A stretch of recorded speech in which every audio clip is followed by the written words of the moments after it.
Nasa 63 na ang mga nagkaroon ng super flu sa bansa hanggang noong buwan ng Disyembre ng nakaraang taon. Kamakailan, laman ng balita ang pagdami ng mga kaso ng tinatawag na super flu. Isang mas malubhang uri ng trangkaso na maaaring magdulot ng seryosong komplikasyon. Pero ano nga ba ang super flu at bakit ito mas binibigyan pansin ngayon ng mga health expert? Ang super flu ay tumutukoy sa mas malubha at agresibong uri ng influenza na maaaring mabilis kumalat at magdulot ng matinding sintomas, lalo na sa mga bata, senior citizens at may mahihinang resistensya. Kabilang sa mga karaniwang sintomas nito ay ang mataas na lagnat, matinding ubo at sipon, pagsakit ng katawan, sore throat, matinding pagod, at sa ilang kaso ay ang hirap sa paghinga.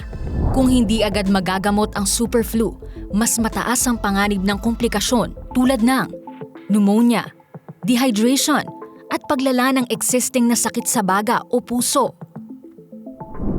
Inirerekomenda ng mga doktor na magpatingin agad kapag ang sintomas ay tumatagal ng higit sa 3 araw, lumalala ang lagnat, o kung may kasamang hirap sa paghinga at matinding panghihina. Mahalaga rin ang sapat na pahinga, pag-inom ng maraming tubig at pag-inom ng gamot na inireseta ng doktor. Hindi lahat ng trangkaso ay pare-pareho, kaya iwasan ang self-medication. Makatutulong din na magsuot ng face mask kung may sintomas, maghugas ng kamay ng madalas, at iwasan ang matataong lugar upang hindi na mahawa ang iba. Kung may iba pang nais malaman tungkol dito, makatutulong kung magtatanong sa pinakamalapit na health professional sa inyong lugar.